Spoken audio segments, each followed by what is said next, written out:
जनपद हरदोई के गांव बहोइया के रहने वाले राम सिंह की भरावन चौराहे पर दर्जी की दुकान थी।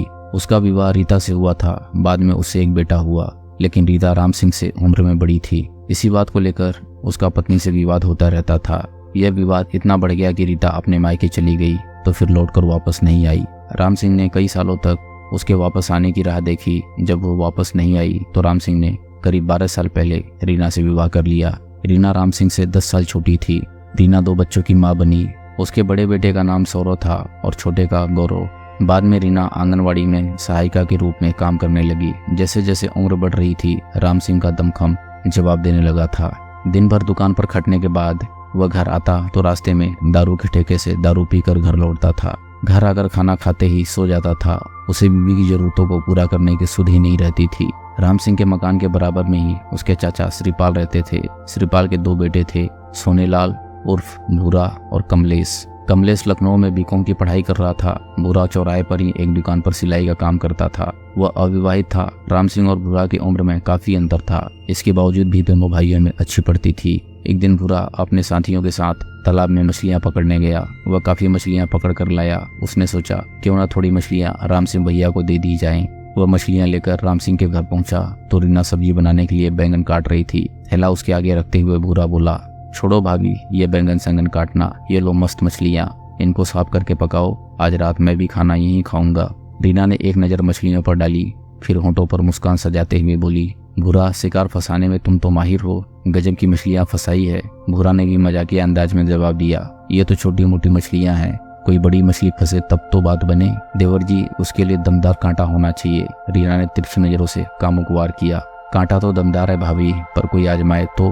भूरा की इस बात पर रीना लजा गई। मछलियां देकर भूरा बाहर निकला तो घर के बाहर बैठे राम सिंह ने पूछा, क्या हुआ? आज भाभी मछलियां बनाएंगी और मैं शाम को यहीं आकर खाना खाऊंगा। भूरा बोला, फिर तो दारू मुझे ही मंगानी पड़ेगी, शाम को जल्दी आ जाना। राम सिंह ने कहा। शाम हुई तो रीना ने मछली और रोटियां तैयार करके रख दी। इस बीच राम सिंह और भूरा भी आ गए। राम सिंह और भूरा दारू पीते हुए गपशप करने लगे। कितना समय बीत गया पता ही नहीं चला। राम सिंह ने कुछ ज्यादा ही शराब पी ली। जब वो सुध-बुध खोने लगा तो रीना ने कलाई पकड़कर उसे उठाया और कमरे के अंदर ले जाकर पलंग पर लिटा दिया।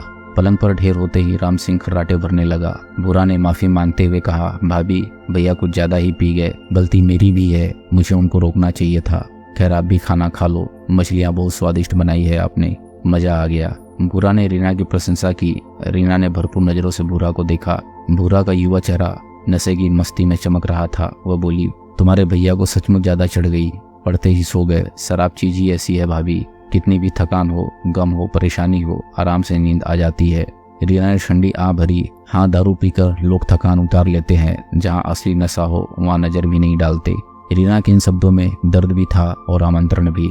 भूरा ने उसकी आंखों में आंखें डाली तो वहाँ उसे प्यास का समंदर ठाठे मारता दिखा। वह रोमांटिक अंदाज में बोला, सच कहती हो भाभी, अब खुद को ही देख लो, आपके पास क्या नहीं है। अपने आप में पूरा मैखाना हो जिसके रोम रोम में नशा है, और भैया घर के मैखाने न देखकर शराब में डूब जाते हैं। ओह, तो मैं तुम्हें नशे की बोतल लगती हूँ? रीना एकदम से भूरा के करीब आ गई। भूरा ने दुस्साहस किया। रीना की कलाई पकड़कर उसे अपने पास खींच लिया और उसका हाथ अपने सीने पर रखते हुए बोला, मेरे दिल से पूछकर देख लो, यह बता देगा कि तुम कैसी हो। तुम हसीन हो, नसीली हो, मस्त हो, 3 बच्चों की माँ हो, जो शरीर सुख से वंचित हो। कोई कुंवारा जमा मर्द औरत के हुस्न की तारीफ करे, उसका हाथ थामे तो उसका बहकना स्वाभाविक है। रीना भी भूरा का अंदाज देखकर गदगद हो गई। भूरा ने उसका चेहरा थामकर अपनी हथेलियों में लिया और अपनी गर्म सांसों से उसके चेहरे को नहलाना शुरू किया तो वह सुध-बुध खोने लगी। धीरे धीरे यह खेल अपनी सीमाएं लांघता गया और उनके बीच अनैतिक संबंध बन गए। कुंवारे भूरा ने रीना की व्याकुल देह को उस रात जो सुख दिया, उससे रीना उसकी दीवानी हो गई। अब वह अक्सर पति राम सिंह की नजरों में बचकर वासना का खेल खेलने लगी। महीनों बीत गए, उनका खेल इसी तरह चलता रहा। भूरा रीना से ऐसे समय मिलने जाता जब राम सिंह दुकान पर होता। एक दिन भूरा रीना को अपनी बाहों में समेटे पड़ा था। तभी अचानक रीना ने सास की झलक देखी तो उसने भूरा को धक्का देकर परे किया और हड़बड़ाकर उठ बैठी। भूरा पकड़े गए चोर की तरह वहां से सिर झुकाकर चला गया। रीना भी सिर झुकाए धरती निहारने लगी। सास राधा देवी का खून खोल रहा था। उसने आंखें निकालकर कहा, कुलक्षणी, तू इतनी नीच निकली, अरे कुछ तो शर्म की होती। रीना ने सास के पैर पकड़ लिए। अम्मा, इसमें मेरा कोई कसूर नहीं है। भूरा ही न जाने क्यों मेरे पीछे पड़ा रहता है। पीछे पड़ा रहता है? राधा अपना हाथ नचाते हुए बोली, आज मैंने तेरी चोरी पकड़ ली तो तो पाक साफ होने का ढोंग कर रही है। मैं कल ही तेरे बाप को बुलाकर तेरी करतूत बताती हूँ। सास ने धमकी दी। रीना सास के पैरों में गिर पड़ी, माफी मांगते हुए गिड़गिड़ाई, इस बार माफी दे दो अम्मा, आइंदा उससे बात करते भी देखा तो अपने हाथों से मेरा गला घोंट देना। खानदान की इज्जत का सवाल था, इसलिए राधा देवी ने चेतावनी देकर रीना को माफ कर दिया। बाद में उन्होंने यह बात अपने पति श्यामलाल को जरूर बता दी। बहू की हरकत से श्यामलाल भी सन्न रह गए।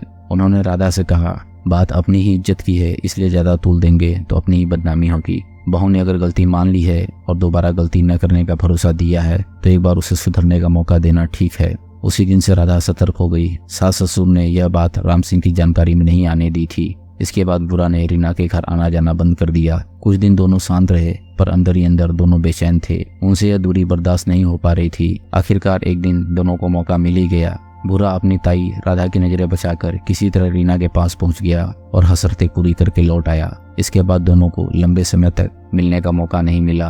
राधा की नजरें हमेशा बहू की पहरेदारी करती रहती। एक दिन शाम को दुकान से वापस आते समय राम सिंह को भूरा मिल गया। भूरा, क्या बात है, आजकल तुम मिलते ही नहीं, घर पर भी नहीं आते। भूरा चौंका। इसका मतलब राधा ताई ने राम सिंह को कुछ नहीं बताया था। भूरा ने तुरंत बहाना ढूंढ लिया, अरे भैया बस ऐसे ही कुछ काम में फंसा हुआ था, बहुत दिन हो गए हैं बैठे हुए, कल शाम को आ जाओ, फिर महफिल जमाते हैं।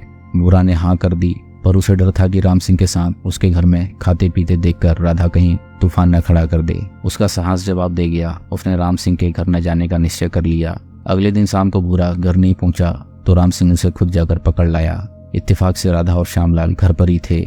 दोनों को देखकर भूरा की नजरें झुक गई। वे दोनों भूरा को देखकर कूट रहे थे, पर बेटे का भूरा के प्रति अपनत्व देखकर उन्होंने उस वक्त कुछ कहना ठीक नहीं समझा। भूरा ऐसा जाहिर कर रहा था जैसे उसे अपनी गलती का बहुत बड़ा पछतावा हो।